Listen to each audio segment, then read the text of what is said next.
مع ضيفي مشاهدينا الكرام في الاستوديو سيدة عائشة رحال، الناشطة الحقوقية رئيسة جمعية نساء صحراويات من أجل الديمقراطية وحقوق الإنسان. سيدة عائشة رحال، أهلا بك ومرحبا، شكرا جزيلا لك على قبول هذه الدعوة. أهلا بك وشكرا جزيلا لقناة فرنسا 24 على الحياد ديالها، لأنها أول مرة في التاريخ يكون ان ديبا بين صحراوي مغربي وصحراوي جزائري أو بوليزاري. مرحبا بك، ورحب اسمحي لي أن أرحب أيضا أنا وأنت في الجانب المقابل بالسيد أبي بشراي البشير، ممثل جبهة البوليساريو بفرنسا، وأشكره جزيل الشكر على قبول هذه الدعوة، أحييه أيضا على قبول هذه الدعوة، ربما لأنها تطلبت شجاعة سياسية من نوع خاص، وسنعود على هذا الأمر. مرحبا بك، شكرا جزيلا. وشكرا على تلبية الدعوة. شكرا. أهلا بكم إذن. وسؤالي الرئيسي أبدأ من تصريحات ممثل جبهة البوليساريو بالأمم المتحدة سيد البخاري أحمد. ما تعليقكما بشكل عام على هذه التصريحات؟ هل مفادها فعلا أن جبهة البوليساريو لم تستسغ بعد عودة المغرب للاتحاد الإفريقي، وتشعر تدريجيا بوقع الصدمة بإدراكها أن موقعها في الاتحاد الإفريقي ودوليا بات مهددا، خاصة بعد تغير حتى الأمين العام للأمم المتحدة كما كتبت الصحافة المغربية؟ سيد أبي بشراي البشير، اسمح لي نعطي الكلمة أولا سيدة عائشة الرحال وأعود إليك. سيدة عائشة الرحال، أهلا بك من جديد. شكرا. المغرب عندي عن البوليساريو مرتبك الآن، لأن المغرب من طلب العودة بتعليق عضوية البوليساريو، ووافقوا عليها تقريبا أزيد من 39 دولة إفريقية، يعني الأغلبية موافقين عليها. هذا هو أظن أنه اللي خلاهم مرتبكين، لأن الطلب ما كان طلب العودة فقط، كان طلب مع تعليق عضوية البوليساريو. ولكن تم التغاضي عن هذا الشرط، وعاد المغرب إلى الاتحاد الإفريقي دون تعليق عضوية جبهة البوليساريو بدعم من 39 دولة. لم يتغاضى المغرب عن هذا الشرط. أطرح عليك السؤال، هل معنى هذا المؤتمر الصحفي دلالات التوقيت سيد أبي بشراي البشير، هل معنى أنه ثمة نوع من الارتباك كما تقول ضيفتي في الاستوديو، أن جبهة البوليساريو لم تستسغ عودة المغرب للاتحاد الأفريقي وما زالت تعيش، ربما تدرك نوع الصدمة التي تعيشها كما كتبت الصحافة المغربية، في تعليق على المؤتمر الصحفي للسيد البخاري أحمد؟ لا، شكرا جزيلا. في البداية لابد من أن نوضح نقطتين هامتين. الأولى تتعلق بما تفضلت به الضيفة الكريمة في معرض حديثها في البداية. ليس هناك صحراويون مغاربة وليس هناك صحراويون بجنسية أخرى، هناك صحراويون في هناك جنسيتك. لا، أنا جنسيتي أنا جنسية مغربية. من نهار خلقت عندي جنسية مغربية. جيد، أنت مغربية، اتخذتي قرارك بأن تكوني مغربية. ولكن الصحراويين نحن إذا بدأنا بالمناكفة، يعني أنا في الحقيقة قلت لك يا سيد حكيم لا تضعني في موقف محرج. لا لم أقل لا أريد أن يكون الحوار صحراويا، لأن طرفي النزاع واضحين ضمن القانون الدولي وضمن مسار المفاوضات، والملك وما أدراك ما الملك جلس إلى جانب الرئيس الصحراوي إبراهيم غالي داخل الاتحاد الإفريقي. إذن هذه المسألة متجاوزة بشكل نهائي. أوكي، أرجوك الملك بكل احترام لا تتحدث عنه، تحدث معي أنا كصحراوية. هذا يا سيدتي، نحن في حوار في بلد ديمقراطي. جلوس الملك داخل الاتحاد الإفريقي هذا ليس دليل على أن المغرب معترف بالبوليساريو، هذه يلزمكم تعرفوها. وأنا من هذا المنبر كنشكر جلالة الملك اللي ردنا للاتحاد الإفريقي باش ما يبقى هناك فراغ. تم البوليساريو ترد. هل لدي فرصة أن أتكلم؟ هل لدي فرصة أن نتكلم؟ أكيد. سيدة عائشة رحال يبلور فكرته، يبلوره يستفز في نفسه. لا أنت دوني لديك وسيعود إليك. أنا أود أن أفهم لما وددت التوضيح بأنه لا يوجد صحراوي مغربي، هذه النقطة، وصحراوي من جنسية أخرى. ما الذي أزعجك في هذا أزعجني بأن الشعب الصحراوي لم يعطى له إلى الآن حقه في تقرير المصير، وبأنه إلى أن يعطى الصحراويين حقهم في التصويت في اختيار ماذا يريدون أن يكون وما هو الوضع النهائي لإقليم الصحراء الغربية، فإن جميع الصحراويين ينتمون إلى إقليم بصدد عملية استعمار غير مكتملة، والخيار الديمقراطي هو الذي سوف يتحكم. هذه النقطة الأولى. فيما يتعلق بانضمام المغرب إلى الاتحاد الإفريقي، يا سيدي نحن نعتبر هذا انتصارا. لماذا انتصار؟ نتذكر جميعا حين كان ملوك المغرب يرفضون حتى أن تطئ أقدامهم بعض العواصم الإفريقية احتجاجا على وجود ممثل للجمهورية الصحراوية. الآن الملك المغربي يجد نفسه مضطرا إلى ابتلاع نخوته وإلى ابتلاع من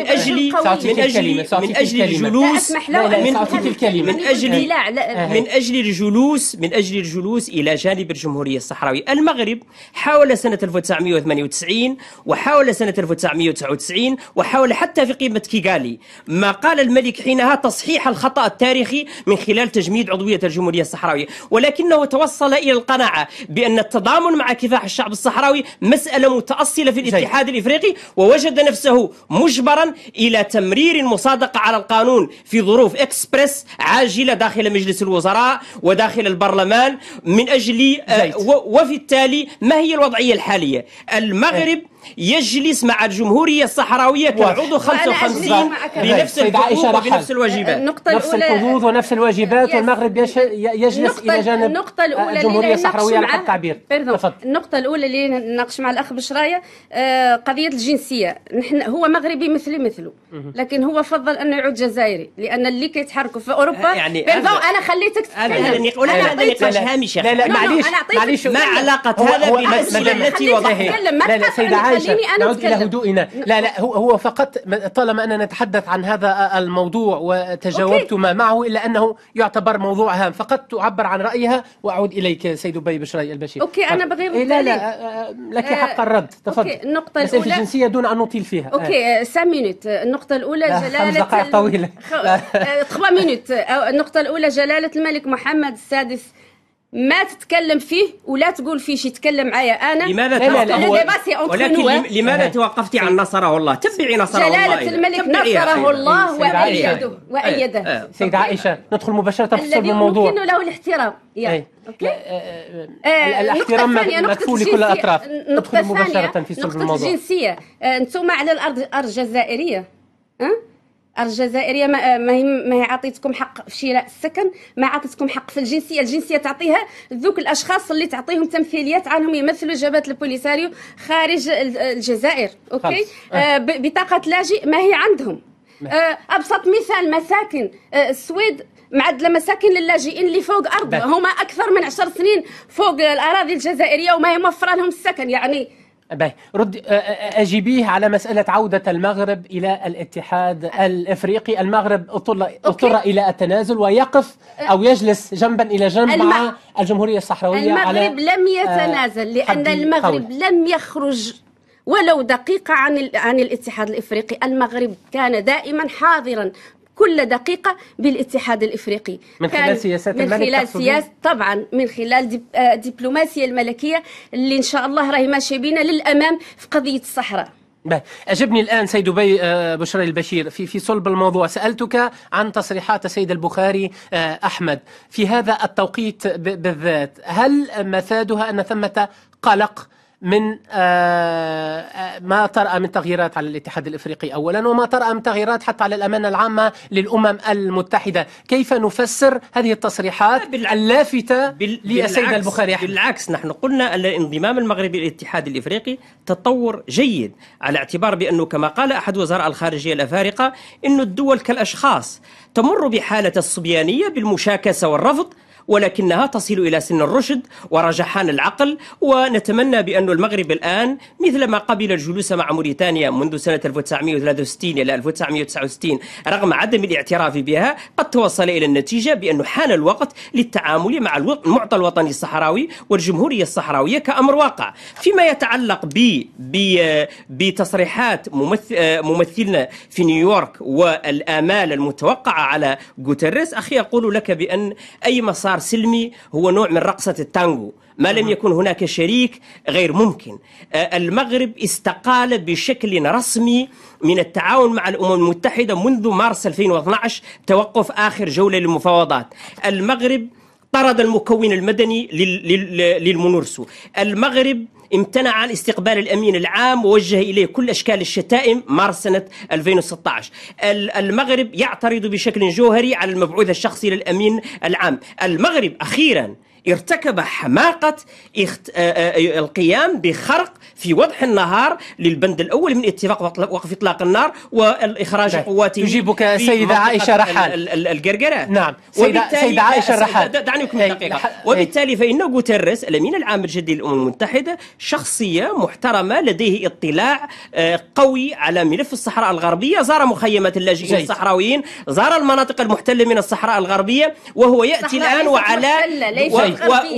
ويأتي الآن على دراية كاملة بالملف ولن حتى أكون منصفا سيد أبي بشري البشير، يعني تتحدث عن ثقة ولكن البعض قد يصفها حذر من قبلكم تجاه الأمم المتحدة وتجاه غوتيريس. لما هذا الأمر؟ لأن سيد البخاري كما رأى كثير عبر عما يشبه التحذير عن أمله وثقته، فأن لا يسمح غوتيريس الأمين العام للأمم المتحدة سيد عائشة الرحال بأن يرهبه المغرب.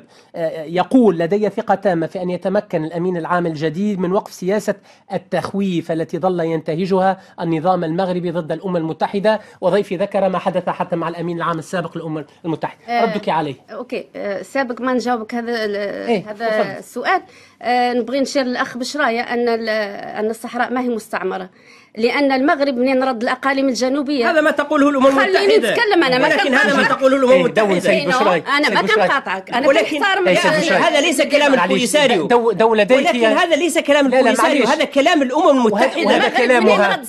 لماذا توجد بعثة للأمم المتحدة تسمى تنظيم استفتاء تقرير المصير في الصحراء الغربية؟ لماذا تفهم أنني كنت أعمل داخل مينوسو؟ من الممكن. كنت أعمل داخل مينوسو مثلك مثل عشرات المغاربة. لا كنت أعمل داخل منظمة الأمم المتحدة، وأقولها عبر القناة ديالكم، وبغيت نوضح ياسر من الأمور. هناك بعض الأشخاص يعملون بمنظمة الأمم المتحدة غير محايدون. بمعنى ما معنى كلامك هذا؟ هناك عدة فيديوهات أسجل عندكم في الجبهة يحرضون على الحرب ويحرضون على الانفصال. نبغي نجاوبوا أخ. اسمح لي أجيبيني في صلب حتى سؤال. اوكي، نبغي نشير على ان الصحراء غير مستعمره، لان المغرب منين استرجع الصحراء جبر فيها اسبانيا. لم تكن هناك دوله صحراويه قائمه عندها عمله وعندها علم، يعني قائمه بحد ذاتها. اوكي، لقى اسبانيا والحجار ما لقى شيء. فهمتني اخ بشراي؟ هذا موكول للامم المتحده لفض هذا النزاع، ولا نتمكن من فض هذا المساء. والامم المتحده اسمح لي اخ حكيم، عقب التصريحات الاخيره ديال بان كيمون، واللي هو خلانا نحن المناضلون الاحرار اللي في الصحراء اللي ندافعوا على مغربيه الصحراء رانا ما نتحدث عن الاحتلال. اي تصريحات بان كيمون فعلا قال على ان قال ان المغرب محتل الصحراء. هذا دليل على ان بان كيمون كان غير محايدا. لذلك نحن الصحراويين المغاربه الاحرار عندنا نتحركوا في الدول الاوروبيه وفي امريكا. جاوبين على هذه النقطه. هل يرهب فعلا المغرب؟ لأن هذا ثمة تحذير. احنا لا نثبتوا مغربية الصحراء بالأمم المتحدة أو بدون الأمم المتحدة. الوضع طريق لا يتبدل، طريقة دفاعنا عن قضيتنا لا تعود مختلفة بواحد الطريقة قوية جدا. يعني وكأن جبهة البوليساريو تتهم المغرب باعتماد سياسة التخويف تجاه الأمم المتحدة. المغرب لم يستعمل سياسة تخويف مع الأمم المتحدة. يعني كلام السيد البخاري أحمد مردود عليه حين يطلب من الأمم المتحدة ومن الأمين العام للأمم المتحدة وقف سياسة التخويف التي ظل ينتهجها النظام المغربي ضد الأمم المتحدة. ممكن نشير واحد النقطة في الأمم المتحدة. هذا السيد البخاري يقول هو معنا ممثل الأمم المتحدة. أنا قابلته بدون شخصنة الأمور. أنا قابلته. كيف يعقل هو ممثل الأمم المتحدة عنده أيدي يعني باج فيه جمعية منظمة غير حكومية مثله. إذا كان هو ممثل البوليساريو يجب أن تكون عنده شارة مختلفة جدا. أود أن أطرح عليك ولكن ما تعقب، لأن لدي سؤال مهم. لا أعقب، لأن جميع القضايا التي أظهرتها السيدة هي قضايا هامشية ليست لديها التي ليست لها علاقة مباشرة بالأسئلة التي تطرح. ولكن دعني أعلق بموضوع واحد. هذه الصورة هذه الصورة يعني صورة أنا مظاهرة لا أعقب على هذه مؤيدة. أنا لا أرغب في الصور. أنا لم أحمل لا لا لا لا سيد أبي بشراي، أنا لم نحن أحمل سياستنا صور. في القناة لحظة واحدة السيد عائشة رحال أنا أجيب. يعني سياستنا في القناة أن لا ننشر صور ولا نبث على الهواء، لأنه يصعب على المباشر تحقق من مصداقية هذه الصور، لا أكثر ولا أقل. فقط نضع الصور جانبا. ولكن أضمن أيضا الالتزام بالجوهر. لا أكيد أنا الجوهر سآتي إليه. أنا أود أن أسأل سؤال بشكل مباشر وفي لب الموضوع. على الصورة. لا لا لا يعني هو ظهر الصورة. أنا مصرة أن أعقب. أرجوك دقيقة. لا أنا سأعقب على الصورة. معليش ستعيدين. هذه وقفات تنظم داخل العود إلى هدوئنا. ما فيش حتى إشكال، سأعطيك الكلمة. هذه وقفات تنظم داخل. أوكي سأعطيك الكلمة لا ضير في ذلك. الآن ما أود أن أطرحه عليك كسؤال. الرسالة واضحة من سيد البخاري أحمد، يقول إن عودة المغرب إلى الاتحاد الأفريقي بمثابة اختبار للرباط في مسألة احترام ومدى احترام ميثاق الاتحاد الأفريقي الذي ينص على احترام حدود وسيادة الدول. هل هذه هي الرسالة التي توجهونها مباشرة إلى المغرب، خاصة وأنكم تضربون موعدا مع المغرب خلال القمة المقبلة للاتحاد الأفريقي وكأنكم ستراقبون كل خطواته؟ شوف يا أخي الكريم، المغرب حاول أن ينضم إلى الاتحاد الإفريقي خلال قمة كيغالي في شهر يوليوز سنة 2016 من خلال توجيه رسالة، وتصور بأن الأمور بسيطة. يحكي لي على اليوم أرجوك حتى انضم إلى الاتحاد الإفريقي، وقبلت دول الاتحاد الإفريقي انضمامه لأنه صادق على الميثاق التأسيسي للاتحاد الإفريقي. والشيء الذي لا يعرفه المغاربة أن البرلمان المغربي ومجلس الوزراء صادق على الميثاق التأسيسي الذي يتضمن العضو رقم 29 الجمهورية العربية الصحراوية الديمقراطية. الآن المغرب إذا كان حقيقة ينضم إلى الاتحاد الإفريقي من منطلق إيمانه بالميثاق التأسيسي، فبالتأكيد فربما هذه تشكل خطوة إيجابية من أجل المساهمة في تسوية النزاع ومن أجل إعادة الدور المحوري لإفريقيا في الدفع تجاه تصفية الاستعمار وتنظيم استفتاء تقرير المصير. وبالمناسبة القمة التي انضم فيها المغرب إلى الاتحاد الإفريقي صادقت على مجموعة من القرارات تدعو الأمم المتحدة إلى تحديد تاريخ عاجل لاستفتاء تندد باستمرار انتهاكات حقوق الإنسان في الصحراء الغربية. سيد أبي، أنا ليست لدي معلومات في هذا السياق، فقط حتى أكون منصفا من حيث الوقت أستسمحك. تجيبك سيد عائشة رحال باختصار شديد تعليقك على هذه الصورة دون أن نطيل. ويقول أن المرحلة المقبلة ستكون اختبار نوايا المغرب، لأنه عودته إلى الاتحاد الأوروبي بمثابة الاعتراف بجبهة البوليساريو كدولة. لم أكمل كلامي. الاعتراف بجبهة البوليساريو كدولة. تفضل. نتكلم لك على هذه الصورة اللي نعرف باختصار لأنه هو لم يتحدث عنها. هذه الصورة ديال وقفة كتنظم في العيون بتنسيق مع بعض الانفصاليين كاينين عندنا في العيون. قابلت أنا بعض النسواء كانوا في بعض الوقفات، أكدوا لي أنهم لم يدفعوا لهم لأنهم تكون منح مادية باش يوقفوا هذيك الوقفة. باهي واضح، هذا يجيبك عليه لأنك فتحتي قوسا فله حق الرد على هذا الأمر. أجيبيني الآن على صلب الموضوع. بأن المغرب عاد إلى رحب وحضن الاتحاد الإفريقي، فهذا معناه يقول ضيفي أنه اعتراف بالجمهورية الصحراوية. هذا ليس اعتراف بالجمهورية الصحراوية، لأن المغرب لما طلبت العودة مع تعليق الاعتراف بالبوليساريو في آن واحد، وأغلبية أغلبية الدول الإفريقية وافقوا. أزيد من 39 دولة. ولكن هذا جواب دولة أزيد من 9 لم توافق على تعليق سيدة عائشة رحال حتى تكون الأمور واضحة. اسمح، هل لديك دليل؟ هذه الدول وافقت هذه الدول وافقت على عودة المغرب، لم توافق على طرد البوليساريو والجمهورية كان طلب العودة وتعليق عضوية جبهة البوليساريو من الاتحاد في مرحلة ما تم التراجع عن ذلك سيدة عائشة الرحال. لكن الاتحاد الافريقي لم يشر على انه رفض تعليق عضوية البوليساريو. بمعنى أنا أوضح لك حتى الأمر، الموقف المغربي واضح. سيد ناصر بوريطة الوزير المنتدب لدى وزير الشؤون الخارجية والتعاون يعتبر أن عودة المغرب الإفريقية لا تعني الاعتراف بالدولة الصحراوية، هو ربما مجال لفض هذا الإشكال من داخل الاتحاد الإفريقي على أساس احترام الميثاق التأسيسي للاتحاد الإفريقي وقرارات الاتحاد الإفريقي ذات الصلة. هذا ما لا يقوله المغرب. عاد ليؤكد على مغربية الصحراء من داخل الاتحاد الإفريقي. على كل نحن لا السيدة لم تطلع بشكل بما يكفي على قرارات الاتحاد الإفريقي. لا، هو موقف حتى الدولة.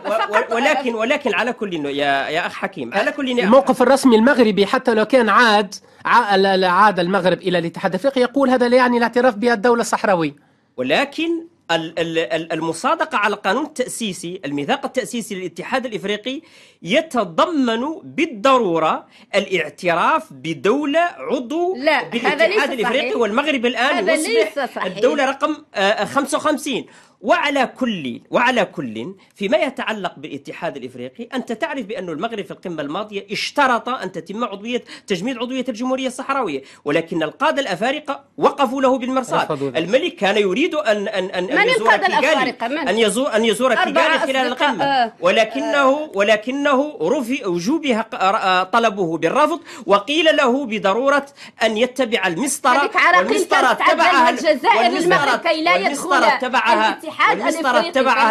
والمسطرة اتبعها المغرب، وقادت إلى قبول عضويته بعد إعطائه جميع الضمانات في احترام الميثاق التأسيسي. أنا أعلم أن هناك عراقيل كانت تحاك ضد المغرب داخل الاتحاد الإفريقي ضد عودته من طرف الجزائر. هذا قاله المغرب حتى بشكل رسمي وبشكل علني، قاله المغرب هذا الأمر ليس خافيا حين تحدث عن البوليساريو. تقول أن المغرب عاد وهي مرتبكة تحديدا في هذا ديالها، في نفس الوقت كتقول عنها منتصرة، هي مرتبكة ومنتصرة. احنا ما فهمنا تحديدا في هذا السياق. ثم احتقان حتى في الميدان اليوم، حتى على الجبهة لنقل هذا الأمر، وحتى ثم حديث عن تعبئة 25,000 عنصر ينتمون إلى جبهة البوليساريو على الميدان. أمين عام جبهة البوليساريو السيد إبراهيم غالي يطلب من الأمم المتحدة تحمل مسؤولياتها وضع حد لما وصفه بالاستفزاز المغربي في منطقة الجرجارات. تعليقك على هذا الأمر، هل ثمة فعلا احتقان قد يقودنا إلى مشاهدة تطور غير محمود للوضع على الميدان؟ والله قضية القرقرات هي فقط الجزائر كتعدى العراقيل منين علمت على أن نيجيريا لا تخطي خط الغاز إلى أوروبا عبر المناطق الإفريقية، هي تعدى العراقيل باش ما توقف هذاك الانتعاش التنموي اللي عاد لا يعود في نيجيريا. يعني الجزائر كتوقف مصلحة الأفارقة أينما كانوا. اليوم حتى تبلغ فكرتها وضعية الجيشين من ناحية الجيش الصحراوي كما يسمى والمغربي، كما يقول إبراهيم غالي المسافة الفاصلة بينهما هي 120 متر فقط. هذه استفزازات يعدلوها البوليساريو، يعدلوا استفزازات ويقيسوا الامم المتحده يقول المغرب ما عدا استفزازات. المغرب ما عداش، المغرب عدى الطريق، عدى اسمح لي تكلمت. لا معليش. عدى 3 كيلومترات و200 متر فقط لتعبيد الطريق، وهيك المنطقه منطقه عازله كانت فيها تجمعات إرهابية مؤخرا. لا. بمعنى لأن الوقت دهمنا لدي دقيقتان فقط. تقول ضيفتي أنه لا توجد أي استفزازات على الميدان من طرف المغرب فقط. ربما هذا دليل على أن الوضع محتقن حتى داخل جبهة البوليساريو، وأن الوضع مرتبك إزاء الوضعية الحالية من عودة المغرب إلى الاتحاد الأفريقي أولا، وتغير الأمين العام للأمم المتحدة، وقد تهب السفن عكس ما تشتهيه جبهة البوليساريو. يجب أن تعطيني الوقت. دقيقة لك. يجب أن تعطيني الوقت. أولا فيما يخص منطقة القرقرات، المغرب بشهادة الأمم المتحدة عمل خرقا وفي وضح النهار لوقف إطلاق النار، وكان يختبر قوة البوليساريو. البوليساريو توجهت له بالمرصاد، وهناك الآن فيالق من جيش التحرير الشعبي الصحراوي المتواجدين الآن الأصبع على الزناد ومستعدين لمباشرة الكفاح المسلح. هذا نوع من الاستفزاز. الكفاح المسلح. هذا نوع من الاستفزاز. المغرب هو من أخرج قواته. المغرب هو من أخرج قواته يوم 11 أوت، والبوليساريو انتظرت إلى غاية يوم 28 أوت من أجل رد فعل من الأمم المتحدة ولم يأتي، واتخذنا قرارنا السيادي من أجل كبح جماح المغرب. ونحن الآن، وإذا كان المغرب يتصور أن لديه القوة فليجرب حظه. هذه النقطة الأولى. النقطة الثانية، من يوجد في وضعية إحراج وفي وضعية عزلة هو المغرب، بالعملية ليست لديه علاقات دبلوماسية مع موريتانيا. الآن على مشارف أزمة مفتوحة مع الاتحاد الأوروبي على خلفية قرار المحكمة العليا الأوروبية التي أقرت بأن الصحراء الغربية ليست المغرب، ومنعت المتاجرة بالمنتجات الصحراوية لأنه بلد مستعمر. والاتحاد الأوروبي طمن المغرب بهذا الشأن. ولأن المغرب بلد محتل. الآن المغرب ليس بلد محتل. الآن المغرب بعد الكثير من الغطرسة على مدى 40 سنة يجد نفسه مجبرا على ابتلاع كبريائه والجلوس أمام الجمهورية الصحراوية في الاتحاد الإفريقي. كلمة الختام لك سيد عائشة رحال. أقول لك قضية.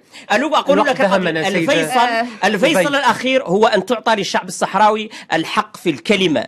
إذا كان الصحراويون يريدون الاستقلال في تقرير المصير بطبيعة الحال. في دقيقة واحدة لأن الوقت دهمنا بشكل رهيب. احنا قررنا مصيرنا يوم زيارة الملك محمد السادس سيد دبي حتى نحترم رأيها ولا نقاطعها. احنا قررنا مصيرنا. الصحراويين قرروا مصيرهم بالصحراء أثناء زيارة الملك محمد السادس إلى العيون. خرجنا كاملين. سيد دبي أرجوك. مرقنا كاملين. سيد دبي تكمل الفكرة، أعطيتك الوقت كثيرا. تكمل فكرتها. لا لأنك أخذت أكثر وقت منها. مرقنا كاملين. قررنا مصيرنا على أن الصحراء مغربية وستبقى مغربية، وعنا نبايع محمد السادس نقولها من هذا المنبر فرانس 24. ونقول مسألة ثانية، أتكلم باسم جميع الصحراويين المغاربة الأحرار الذين لا يريدون الانفصال عن المغرب. أتكلم باسم جميع الصحراويين المغاربة. الشعب الصحراوي سوف يواصل مقاومته حتى الاستقلال. ليس هناك استقلال ليس هناك بد من أشكركم جزيلا الشكر. دهمنا الوقت بشكل رهيب. شكرا جزيلا لك سيد عائشة رحال، الناشطة الحقوقية رئيس جمعية نساء صحراويات من أجل الديمقراطية وحقوق الإنسان، على قبول الدعوة. وكل شكر جزيل لك سيد أبي بشراي البشير ممثل جبهة البوليساريو بفرنسا على قبول الدعوة أيضا. كنتم معنا في فقرة وجها لوجه.